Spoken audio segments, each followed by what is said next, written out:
Hello everyone, my name is Garvin and thank you for returning for our third creature feature video, which means we now have enough videos for a new playlist. I hope you enjoy it. Depending on how these videos are received and how my patrons vote, you'll see more creature features over time, so stay tuned. Last week's installment featured creatures that lived in or near the water, so this time we're going to try and stick to dry land. For this week's video, we're going to have a primary focus just to show you how a belief and a mythological creature can change over time and geographical area. Uh, so let's start with the Lamassu. The Lamassu started out as the goddess Lama or Lama, who stood between people in prayer and the greater gods, and was known for having a horned tiara and a fringed dress. By the time of the Assyrian Empire, however, the word was applied to a group of protective beings that had the head of bearded men, the wings of eagles, and the body of a bull or sometimes a lion. There was another word for them, shadu, but that seemed to be applied more to winged lions over time. Put a pin in that though, because we're going to come back to that. Now, you've likely seen pictures of the Lamassu because it was pretty common to build a paired statue of them in front of important places to bar entry to any chaotic or evil spirits. Interesting note here, some of them are made with 5 legs instead of 4. The fifth leg is arranged so if you view the statue from the side, it looks like it's stepping forward, but if you look at it from dead center front, the Lamassu is standing resolute and immovable. Um, it's an interesting artistic trick, and I just thought I'd mention it. Now, the belief in the creature would spread both east and west, but would spread in very different ways. The Persian Achaemenian kings would also use images of these creatures, but would call them Gopatha, and would prefer lion bodies to bullish ones most of the time. The Persian kings would often build them to guard palaces and fire temples, which would make them part of Zoroastrian religion, but preferred to place them more to guard exits than entrances. Later Persian empires would discontinue this practice, probably because the Greeks who came in and destroyed the Achaemenid Empire really didn't adopt this tradition at all. Meanwhile, over in the West, the idea of the shadow had spread to the point that the winged lion would end up the heraldic symbol of St. Mark, writer of the Gospel of Mark, and the symbol of the city of Venice. The first mention of winged lions in the Western tradition occurs in the story of Daniel, from what I can find, while he's held in captivity in Babylon, the myth where the myth of the Lamassu originates. The association of lions with St. Mark in general, from what I can find, also comes from a story in Syria where Mark and his father were attacked by lions, only for Mark to pray to Christ for deliverance and the lions to be struck dead by God. This impresses Mark's father so much that he converts to Christianity on the spot. To be fair, that would make a convincing argument to me too.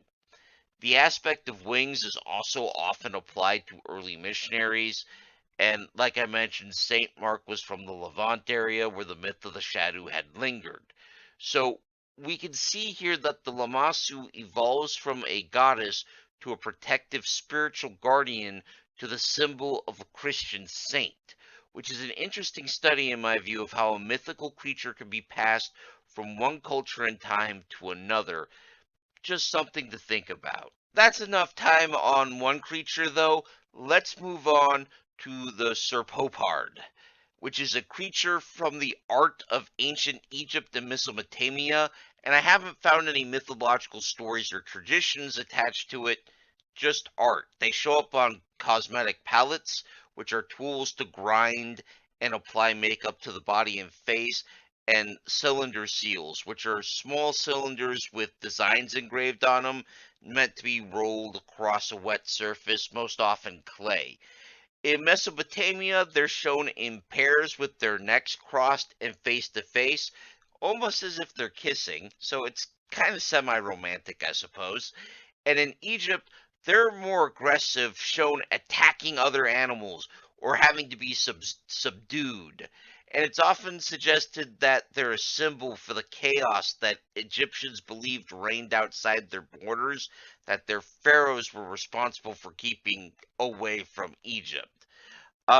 There's not a lot written about these creatures, but when I saw a picture of one of these things, I knew I had to share it with you guys.